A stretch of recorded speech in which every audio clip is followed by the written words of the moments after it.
अभी चाहिए, बड़ी जिम्मेदारी वाली चाहिए। क्या वो अपन भी कर सकते तो वो फ्री में कर देते तो उसमें बहुत ज्यादा खुशी होती है। मेरा ये था कि आपकी सैलरी वगैरह कितनी क्या रहती है, करके फिर मैं इधर ड्यूटी के ड्यूटी लिए। के लिए निकलता हूँ। नेट इशू रहता है, अभी भी मैं नेट अपने मोबाइल से चला रहा हूँ। हाँ, सेंक्शन करते हैं, फिर जिला शिक्षा अधिकारी के द्वारा अप्रूव होता है और 150 रुपये खर्च हो जाता है। 150 रुपए खर्च हो जाते हैं। मतलब जय हिंद दोस्तों, welcome back to my new blog. तो आज हम जाने वाले हैं शिक्षा विभाग के कंप्यूटर ऑपरेटर के साथ में। तो दोस्तों समय हो गया है, 9 बज चुके हैं और सर के साथ में हम जा रहे हैं। आज यहाँ से कितना किलोमीटर पड़ता है सर? यहाँ से 27-28 किलोमीटर का समथिंग है। 28 किलोमीटर पड़ता है यहाँ से। तकरीबन हम 8 किलोमीटर आगे हैं। जी सर?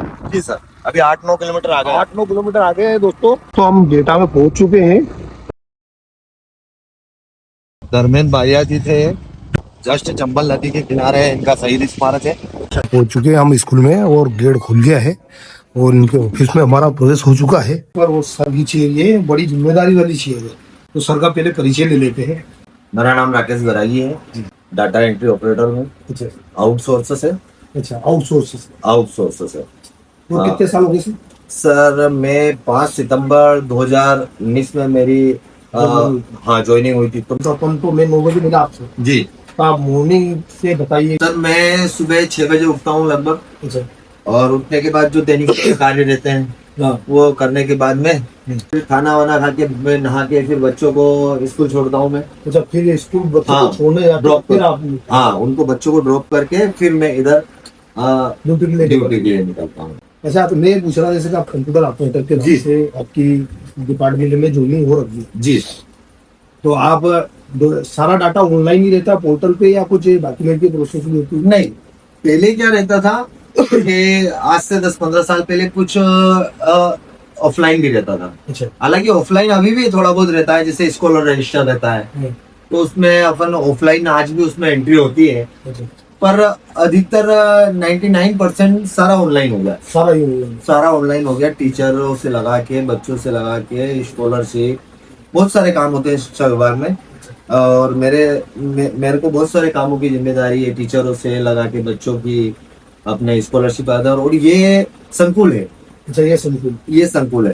अच्छा, तो एक प्राइवेट डिपार्टमेंट जो प्राइवेट स्कूल है, हाँ वो भी डाटा आप ही रखते हो? हाँ वो भी हमको ही रखना रहता है। वो प्राइवेट भले ही है हाँ। लेकिन चलेगा गवर्नमेंट के अधीन ही। हाँ, गवर्नमेंट के अधीन। और गवर्नमेंट ने वो जिम्मेदारी दे रखी है संकुल को। हाँ तो संकुल को उनकी मॉनिटरिंग करना हाँ कि वहाँ पे बच्चों का एडमिशन ऑनलाइन हुआ है या नहीं हुआ, उनको स्कॉलरशिप मिल रही है या नहीं मिल रही है, क्योंकि जैसे बोर्ड की एग्जाम वगैरह है तो वो भी संकुल के अधीन ही सब सिस्टम होगा, शिक्षा विभाग के अधीन ही होगा। ऐसा नहीं है वो अपनी मनमर्जी से सब काम, ऐसा कुछ नहीं होगा। सब गवर्नमेंट की गाइडलाइन के हिसाब से ही होगा और संकुल को ही अपने को उस हिसाब से उसको मॉनिटरिंग करना है। सर अभी कौन से पोर्टल पे काम चल रहा है? अभी मैं एजुकेशन 3G पे काम कर रहा हूँ। तो उसमें क्या है कि संकुल की रिपोर्ट निकाल रहा था मैं बच्चों की स्कॉलरशिप वगैरह की। मतलब कितने बच्चे पेंडिंग हैं, क्या है, ये संकुल स्तर से ही मतलब स्कूलों को अपने को देखना पड़ता है। अच्छा, तो इसी पे वो टीचर की ज्वाइनिंग वगैरह होती है? हाँ, एजुकेशन पोर्टल पे ही टीचर की ज्वाइनिंग इसी के माध्यम से होती है। और इसी के माध्यम से उनको अगर कहीं अदर जगह ट्रांसफर होता है तो उनको रिलीव भी इसी के माध्यम से किया जाता है। अच्छा, तो सर जैसे बच्चों का जो एडमिशन होता है हाँ, उसकी प्रोसेस क्या है? वो इसी पोर्टल पे होता है या अलग कोई? बच्चों की मैपिंग का पोर्टल हर स्कूल को अपने अपने आईडी पासवर्ड दिए हुए हैं। अच्छा, हर स्कूल? हाँ, हर स्कूल को अपने अपने आईडी पासवर्ड दिए हुए हैं। जैसे आईडी पासवर्ड गोपनीय रहते हैं जो हम आपको बता नहीं सकते हैं। हाँ। इसमें स्टूडेंट डॉक्यूमेंट्री रहती है। अच्छा, उसमें एडमिशन स्टूडेंट डिटेल में एडमिशन, उसमें अपन उसकी उनकी बच्चों की समग्र आईडी डालेंगे। समग्र आईडी मिलती है? हाँ, जैसे जो भी समग्र आईडी डालेंगे उस बच्चे की पूरी वो डिटेल हो जाएगी। तो उसको कौन सी क्लास में उसको एडमिशन लेना है, उसके स्कॉलर नंबर वगैरह ये सब अपने को फिल करके फिर उसको आगे बढ़ाएंगे। और उसके बाद में जैसे उनको एडमिशन दे देते हैं, एडमिशन होने के बाद में फिर उनकी एक प्रोफाइल अपडेट होती है। और गणवेश 1 से 8 तक के जो बच्चे रहते हैं, 1 से 8वीं तक के बच्चे, उनको गवर्नमेंट गणवेश भी देती है। 9 से 12 वाले बच्चों को गणवेश नहीं। मेरा नाम संदीप राठौर है, डाटा एंट्री ऑपरेटर का कार्य करता हूँ। फाइनेंशियल में क्या क्या आता है? कोई फाइनेंशियल वगैरह कुछ होता है स्पेशल? कुछ क्या मांगा है फाइनेंशियल में? क्या है कि अलग अलग से मतलब मद आते हैं।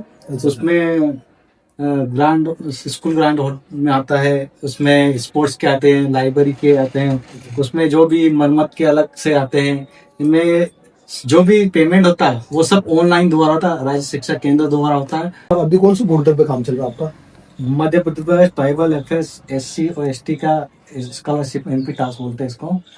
छात्र छात्रा अपने एक प्रोफाइल ID बनाते हैं, फिर उसके बाद हमारे पास जमा करते हैं, हम उसको अप्रूव करते हैं, फिर सेंशन करते हैं, फिर जिला शिक्षा अधिकारी द्वारा अप्रूव होता है, उसके बाद उनके डायरेक्ट अकाउंट में पेमेंट आती है, स्कॉलरशिप मिलती है। तो दोस्तों अभी बज चुके हैं 1:30, तो सर क्या लंच टाइम नहीं हुआ है? लंच टाइम तो बस हो गया है, 1:30 बजे लंच टाइम होता है हमारा।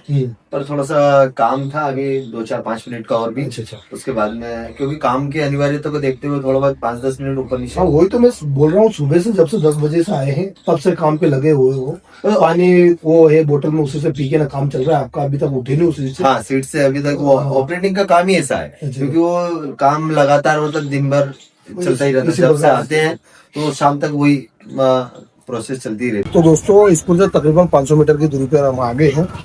तो रतला में फरिया भी एक गाठिया चीप्स तो भी मुझे ले ली है सर के साथ में। सर लंच का टिफिन लेके, हाँ टिफिन क्योंकि घर से खाते हैं, थोड़ा बहुत नाश्ता वगैरह कर लेते हैं। पर डे का मामला सर का यही है, यहाँ पे आते हैं नाश्ता वगैरह करके फिर ड्यूटी पे चले जाते हैं। तो लंच वगैरह करके आ गए दोस्तों हम। और मेरा ये था कि आपकी सैलरी वगैरह कितनी क्या रहती है? हमारा सैलरी 14,000 है, आउटसोर्स द्वारा होती, कंपनी द्वारा। अच्छा, कंपनी के द्वारा लगे हो, आउटसोर्स से हो। और अच्छा सर आप आते हो तो खर्च कितना हो जाता है पर डे के हिसाब से? पर डे के हिसाब से मेरे को 150 रुपए समथिंग खर्च हो जाता है। अच्छा, 150 रुपये पर डे के हिसाब से आपका खर्च? मेरे को लगभग 450-480 के आसपास पड़ता है। हाँ, पर डे का 150 रुपए खर्च हो जाता है। 150 रुपये खर्च हो जाते हैं, मतलब तकरीबन 330 रुपये बच जाते हैं। 330 रुपए है ना? हाँ, क्योंकि कंपनी के द्वारा उसमें अपना सब 330 रुपए में बहुत टाइम भी हो जाता है। शाम लेट 6-7 बज जाते हैं कभी काम में। हाँ, जब सैलरी भी 4-4 महीने मिलती है। और सैलरी भी अभी जैसे हमारी दिसंबर से पेमेंट नहीं आया। अच्छा, दिसंबर से तो अभी मार्च चल रहा है, हाँ, अभी तक हमारा पेमेंट नहीं है। नहीं चालू। देखो मैं बैठा समय पे अच्छा, तो इसके दौरान अपने फैमिली के खर्चों को कैसे क्या मैनेज करते देखो हो? कितने देर में। बस ऐसे ही मैनेज करते हैं, इसी से उधार लिया, उससे उधार लिया। अब हमारा बिल बनता है लगभग 20,000 के आसपास, अच्छा, 20,000 का हाँ। बिल बनता है और हमें सिर्फ 14,000 रुपए मिलते हैं। 14,000 रुपये, मतलब 6,000 रुपये कंपनी रख लेती है अपना। मतलब गवर्नमेंट हमें डायरेक्ट पेमेंट नहीं करती और वो कंपनी के थ्रू हमें फिर पेमेंट। अच्छा, आपको गवर्नमेंट ने अपॉइंट नहीं कर रखा, आपको कंपनी ने अपॉइंट कर रखा? हाँ, गवर्नमेंट ने कंपनी को हायर करा है, अच्छा। कंपनी ने हमको हायर करा। कंपनी ने आपको हायर करा? हाँ, तो कंपनी मतलब गवर्नमेंट 6,000 रुपये कंपनी को पर पर्सन के हिसाब से हाँ, इसी फ्री दे रही फ्री है पर मंथ। Per month? हाँ, और पर पर्सन के हिसाब से? हाँ। जैसे बिजली विभाग के भी आउटसोर्स कर्मचारी हमारे हैं, हाँ। नगर निगम में भी हमारे हाँ, जो भी आउटसोर्स में उनका भी मतलब ये कंपनी के थ्रू नहीं करके ना डायरेक्टली कर लेना चाहिए, डायरेक्ट, क्योंकि जो आप गवर्नमेंट का भी बेनिफिट है इसमें और कर्मचारी का भी। ये काफी समय हो गया है सर काम कर रहे हैं अपने सिस्टम पर। तो सर अभी कौन सा कार्य चल रहा है? अभी ये 2026 और 27 में जो सेवानिवृत्त हैं उन कर्मचारी की जानकारी विकास एवं शिक्षा अधिकारी महोदय ने मांगी थी। अच्छा, तो वो जानकारी अभी एक्सेल में बना के पहुंचाई है। अच्छा, ये पूछा। हाँ। अच्छा, और मेरे को एक क्वेश्चन करने हैं आपसे, तो करता हूँ। जी बिल्कुल। तो मैं ये पूछ रहा कि आपका कौन सा कार्य करते हो तो आपको सबसे ज्यादा खुशी महसूस होती है? मुझे सबसे ज्यादा खुशी किस कार्य में होती है? किस कार्य में होती है? ज्यादा खुशी होती है जो बच्चों हाँ। जो परेशान होते हैं बहुत सारी चीजों में। बच्चे के बहुत सारे डॉक्यूमेंट कंप्लीट नहीं रहते हैं। हाँ। तो किसी की KYC बाकी है, किसी का आधार अपडेट नहीं है, किसी को आधार निकालना नहीं आता है, अच्छा अच्छा। और किसी को बैंक में NPCI एक्टिव है या नहीं है। हाँ। तो बहुत सारे को स्कॉलरशिप वगैरह में इसमें दिक्कत आती है, एडमिशन में किसी की समग्र आईडी में समस्या। तो उसको वो काम क्या है कि वो ऑनलाइन पे जाते हैं। हाँ। तो वो क्या है, ऑनलाइन वाला एक छोटा सा काम रहता है जो मिनट आधा मिनट का, हाँ। उसके भी 50 रुपए चार्ज कर लेते हैं। हाँ, कर लेते हैं। तो मेरे को वो काम अपन क्या है वो अपन भी कर सकते, तो वो फ्री में कर देते, तो उसमें बहुत ज्यादा खुशी होती है। तो बुरा लगता है या किस कारण से आपको बुरा लगता है? ड्यूटी के दौरान बुरा तब लगता है कि बहुत सारे काम ऐसे रहते हैं कि जैसे ऑनलाइन काम है हमारा, हाँ। तो आगे से रिपोर्ट डलती रहती है कि ये काम पेंडिंग है, वो काम पेंडिंग है, वो काम पेंडिंग है। तो उस टाइम पे हम हमारा जी जान लगाते हैं, हाँ। पर किसी टाइम पोर्टल का सर्वर डाउन रहता है। हाँ सर्वर डाउन अभी भी बहुत हाँ। सारी वेबसाइट पे अभी भी जैसा आपने देखा हो पोर्टल JPMS वगैरह। पोर्टल का सर्वर डाउन। सर्वर डाउन चल रहा है। तो ऐसे बहुत सारी सर्वर डाउन रहते हैं, बहुत सारे क्या है बच्चों की डॉक्यूमेंट कंप्लीट नहीं रहते हैं। हाँ। तो उस प्रकार से हमें बहुत बार होता है प्रोफाइल अपडेशन करो, प्रोफाइल अपडेशन करो। तो प्रोफाइल अपडेशन में बच्चों के बहुत सारे सिस्टम नहीं रहते हैं, तो हम वो कर नहीं पाते, सर्वर डाउन रहता है। हाँ। मैपिंग करो, तो मैपिंग में बहुत सारे बच्चे क्या रहते हैं कि कोई स्कूल छोड़ के जा रहा है, कोई अदर स्कूल में जा रहा है, हाँ। तो वहां से अनमैप नहीं हुआ है। अपने आप पे मैप अपन कैसे करेंगे? सामने वाला स्कूल अगर अनमैप करेगा तभी अपन मैप कर नहीं पाएंगे। कर पाएंगे। तो ऐसे बहुत सारी समस्याएं रहती हैं जिसमें अपने को लगता है कि अपनी तरफ से तो कर रहे हैं काम, पर वो पोर्टल साथ नहीं देता, पोर्टल तो साथ नहीं उसके देता है, कारण और फिर और आगे से प्रेशर आता ही रहता है। जिले लेवल पे उनको तो यही लगता है काम नहीं हो रहा है, हाँ। लेकिन वास्तविकता यहाँ पे पोर्टल समस्या वगैरह रहती है, नेट इश्यू रहता है। अभी भी मैं नेट अपने मोबाइल से चला रहा हूँ। हाँ। इस अच्छा प्रकार ना, वो हाँ, नहीं है वाईफाई वगैरह नहीं है, अपने खुद के मोबाइल से अच्छा अपना ही डाटा यूज करते हो। अपना ही डाटा यूज कर। हाँ सर वो सर जो पोर्टल आपने बताया अभी तक हमें, जी, तो यही पोर्टल रहते हैं कि इसके अलावा भी शिक्षा विभाग में बहुत सारे पोर्टल रहते हैं? इसके अलावा भी शिक्षा विभाग में बहुत सारे पोर्टल हैं, जैसे विमर्श पोर्टल है, अच्छा। उस पे टेक्स्ट बुक वगैरह की एंट्री होती है। बुक्स आती हाँ, है। नामांकन वगैरह की। एक NSP स्कॉलरशिप पोर्टल रहता है, इसमें क्या जो होता है? नेशनल लेवल का पोर्टल है। उसमें एक मेरिट कम मीन्स एग्जाम होती है 8वीं की। अच्छा अच्छा। उसमें बच्चा अगर क्वालिफाई कर लेता है तो उसको हर साल 12,000 रुपए गवर्नमेंट देती है हर साल 12,000 रुपए अच्छा, स्कॉलरशिप मिलती है। अच्छा। और उसमें इसको भी मिलती है, विकलांग जो बच्चे रहते हैं अच्छा ना, विकलांग रहते हैं हाँ, उनको भी स्कॉलरशिप बढ़ के आती है। उनको 12,000 मिलती है एक्स्ट्रा? नहीं, उनको लगभग 8-9 हजार रुपए की समथिंग, वो उसके मतलब कितने परसेंटेज विकलांग है। अच्छा परसेंटेज के हिसाब से हाँ। विकलांगता हाँ, को। तो उस हिसाब से उनको भी मतलब इस पे स्कॉलरशिप मिलती है। अल्पसंख्यक वाले को भी मिलती है उसमें NSP पोर्टल पे।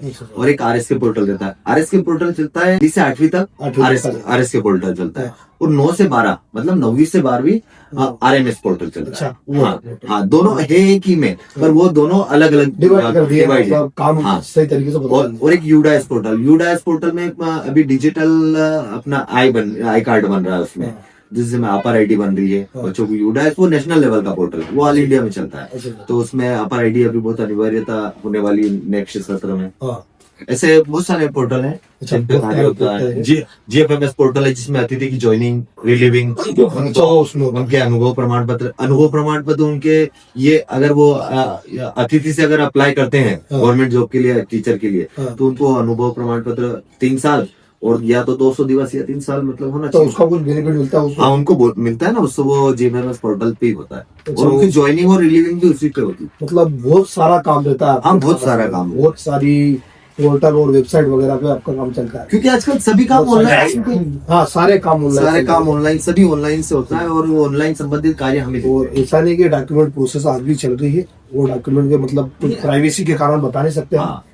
तो उसके कारण डॉक्यूमेंट की प्रोसेस भी बहुत सारा होती है, और ये डॉक्यूमेंट वगैरह रखे भी हुए हैं इधर इनके बहुत सारे। तो सर जी जी, अब ठीक है। समय तो 4 कंप्लीट हो चुके हैं, तो वो कुछ जो आपका काम है बस वो मेरे कर लीजिए। पास 10 मिनट का काम है, फिर चलते हाँ बिल्कुल, आप काम कर लीजिए। 4 बज गए हैं, तो दोस्तों अब चले घर की ओर। ठीक है नरेंद्र, चलते हैं हम। चले फिर? हाँ। तो चलिए सर।